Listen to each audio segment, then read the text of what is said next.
My name is Lieutenant Aldo Rain. Brad Pitt's life is utterly charmed. Blessed with looks that make women go weak at the knees. Brad isn't the only heart stopper, though, in the grand saga. It's just one of those things that leads to this. He is very handsome and very cute, and Brad Pitt's not bad either. You were so dependable for Leo, even when he had to say goodbye to you. What's the matter, partner? It's official, old buddy. Has been. Did you just say what I thought you said? Why are you so handsome? Okay, here's how it works. My name is Brad Pitt.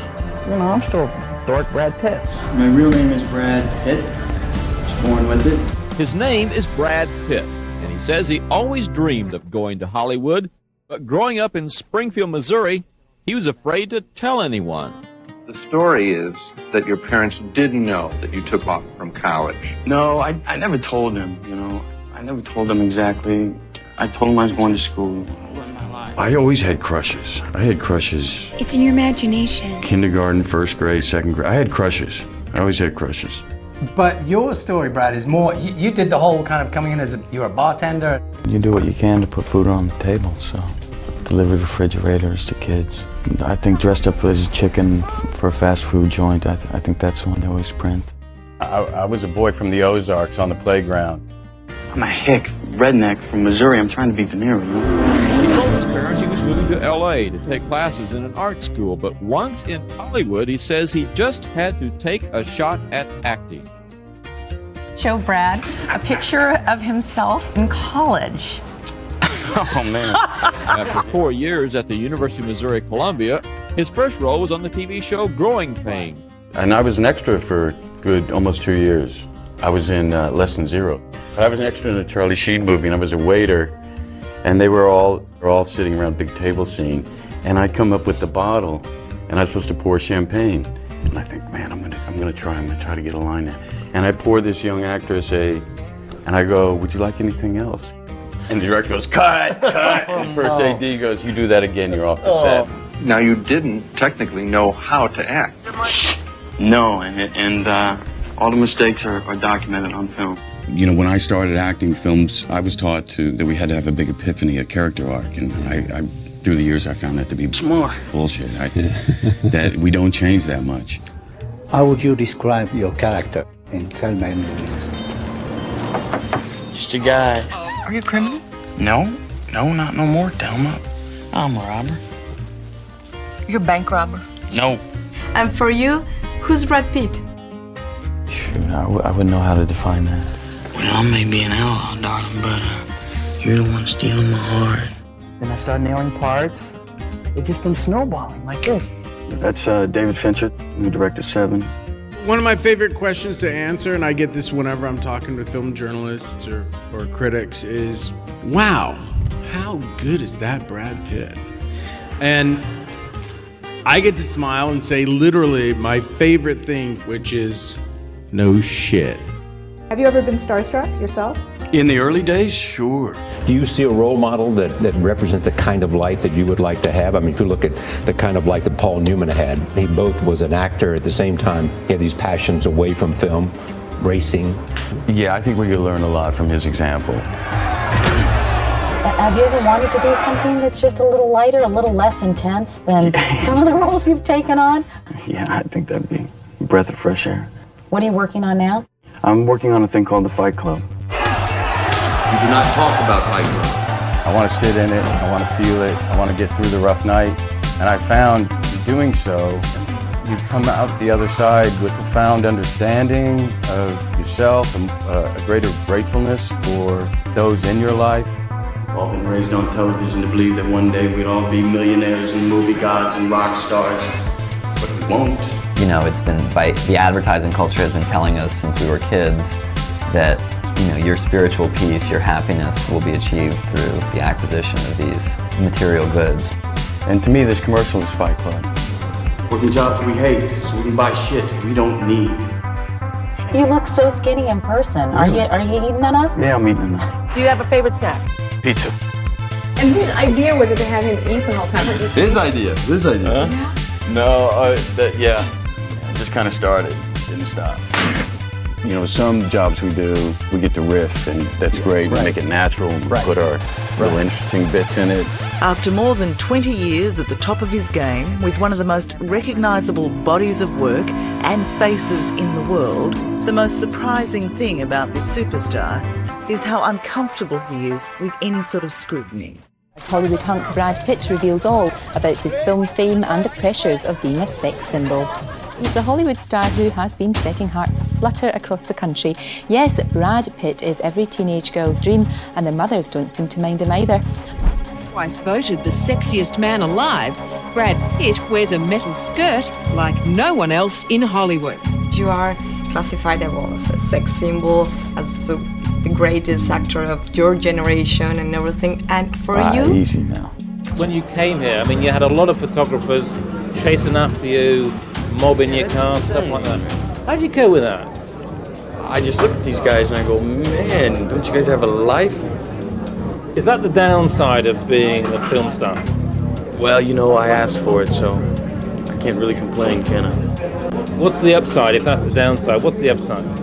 Oh, the upside is you get, you know, all this opportunity. You get to go to all these places. You know, you get to do films that mean something to you. How handsome you look. Look at that face. Handsome man like Look you. at you, all handsome. Look at his hands. Great. Love your hair. Look at him. He looks great. Listen, I get very uncomfortable with the whole looks conversation because it's true that looks do open doors, you know? And when I think of opportunity and the people who don't get the opportunity quite as easily, you know, I wrestle with that one a bit. I get very uncomfortable with this one. You know, I don't want to keep doing this. I'm not sure why I'm on the show. So how did you deal with that fame? I didn't deal with it very well for good 10 years or 7 years. I didn't know what to do with it. I found it very discombobulating. Suddenly says, Brad Pitt, you're a sex symbol. How do you cope with that? Listen, I don't know what that means, really. I'm just here to do a job. What is the best part about being who you are right now, 40, having finished this great epic film, sitting here now in Chicago filming Ocean's 12, having a movie coming out with Angelina Jolie? What is... I was first to release the film, let it out to the public after so much work. When she's making a film, you're with her. When you're making a film or promoting a film, she's with you. And they're with us. What has the family added to it? Family's added everything to it. In a strange way, if I look at the work has gotten better because I worry less about it. I mean, it's not as important as family. But you've said, I'm not a superhero. I don't have any special powers. I'm just a dad trying to save his family. Did you ever see the movie Cuckoo's Nest? Is that what the house is like? That's morning time in Right. our house. Tell us about that. I mean, how hard did you work to get physically ready for this movie? It was grueling. I started out like 6 or 7 months beforehand with the sword training, the fight work, and hours in the gym, which is not fun. There was a lot to go after: the physical demands, the research, the personalization of the character. He's just picked up a $24 million paycheck for his starring role in the toga and sandal epic, Troy. I say stop being perfect. I say let's evolve. Chips fall where they may. So now we come up with this great idea for the flick. You sit for 6 months and you write it. Now you're done. Your dream guy is Brad Pitt to be a star in this movie. Yeah, I'm writing the script, and I'd start thinking, well, Brad could be terrific for this role. And I would never have thought of him for that role. Well, that's he what was makes the you a only great person I could think of, Wow, actually. and he was quite good in it. But to me, he was so kind of nailed that character so much in my brain that it was like there was no second or third choice. That's what I thought. He does not back himself up like 3 pictures in advance because he wants to be available. Good material comes his way. So that is a good move, isn't it? You may not specifically remember it, but in Inglourious Bastards, for about, I'm going to say 2 minutes, you played an Italian stuntman. That is correct. Gritto. One of the biggest reactions in the movie he did was completely different from how I thought it would be. Was his, not to go drastically into it, but his buongiorno. Buongiorno. And then after he said it, I was like, well, God, now you've ruined it for me. I can't hear it any other way. Grazie. After that film came out, how many people, when they saw you on the street, went, buongiorno? Yeah, did you get that a lot? I usually get, what's in the box? What's in the box? What's in the fucking box? I see in your characters where your guy is looking and he wants things to be done fair and really gets steamed if it's not fair. Does that resonate with you? I found what truly shapes an individual more than what they've succeeded at. It's what they failed at. It's an unfair game. You think it's competition? You think it's a fair playing field? The film is about how we value things, how we value each other, how we value ourselves, and how we decide who's a winner based on those values. The film questions the very idea of how to define success. This idea of value and our self-worth. Here's the story of somebody going against the odds and against expectations and against conventional wisdom. And that you can actually win in unconventional ways. I'll take wisdom over youth any day. Everyone in the film seemed to age, apart from Brad Pitt, who seemed to be getting gradually younger. There's nothing wrong with old age. Favorite age or time in your life? Right now. This great look, this handsome all-American look, and hollow inside. He's got the most confident swagger in the business, and who could blame him? What I do means something to millions of people. Brad Pitt's stardom carries a burden. After all, he's been compared to everyone from James Dean to Robert Redford. Today, he can't walk the streets of New York without attracting a mob. Are you going to be okay? Oh, I'll be fine. 100,000 people see you on Broadway and it's the smash of the century, right? Well, here it's a flop. There was a lot of press on this set. The press was watching everything you guys did. Do you think they were fair to you? I don't know if it's a question of fair or not. It just seems to be the way it is. And then the other thing which you cannot escape, and you sort of alluded to it, it is also about loneliness, it's also about father and son, their relationship, it's also about masculinity and vulnerability. Despite their worldwide superstardom, they sometimes seem just like another married couple. He spent a year and a half getting sober after Jolie filed for divorce 6 years ago. Now with Brad Pitt in a new interview speaking about his battle with alcoholism and his sobriety journey. Pitt also giving up smoking entirely during the pandemic. He says in the piece, "I always felt very alone in my life. Alone growing up as a kid, alone even out here." Actor, producer, philanthropist, and father of 6. The man who has it all dropped a bombshell.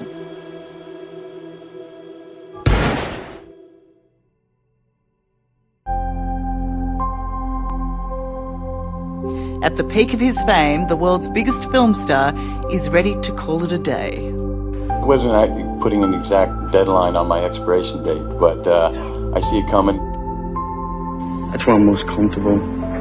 Get me outside, put me in a suit in an office, and you can see, or put me in interview with the vampire gear, and I'll tighten up on you. But out in the country, I feel very comfortable there. There's a certain peace that comes with that, and I'll take that trade-off any day. I mean, it's nice just letting it go. What are you passionate about in life? Several things. Well, I don't want to what? get specific on that one. You don't want to get specific? You're designing furniture now? Yeah, just for a lark. I mean, over the last 20 years, I played around with it. When my mind's heavy or I'm distracted. He didn't want to cloud his thinking. I understand that to some degree. I think life's about ultimately trying to find peace. That's it. He was a guy who was pretty at peace with his place in life, knew what he was dedicated to, what he was not dedicated to, looked for the best in people, but was not surprised to get the worst in people. And he gets to drive through LA. Your days alone when you would drop Leo off at the set and be like, I got some errands to make, and just those drives when you would see one of the young hippie girls hitchhiking and having a little eye contact session. This was a guy who'd found his, found his you peace. Were at peace. Cliff Booth was the name of the stuntman. You're kind of pretty for a stuntman. That's what they tell me. Well, I mean, on one hand, you get older and you just get tired of protecting yourself or having any secrets. You just want to get on with it. Classic Brad. It's just classic Brad. Once Upon a Time in Hollywood, Tarantino. He's good, that Tarantino. He's pretty good. He should keep going. He should make at least one more. Both won huge tonight. Brad took home Best Supporting Actor for his role in Once Upon a Time in Hollywood. All the wonderful people I've met along the way. to stand here now. Once upon a time in Hollywood, ain't that the truth? I mean, my dad always said he wanted to give me a better life than he had, coming from extreme poverty. And he did it.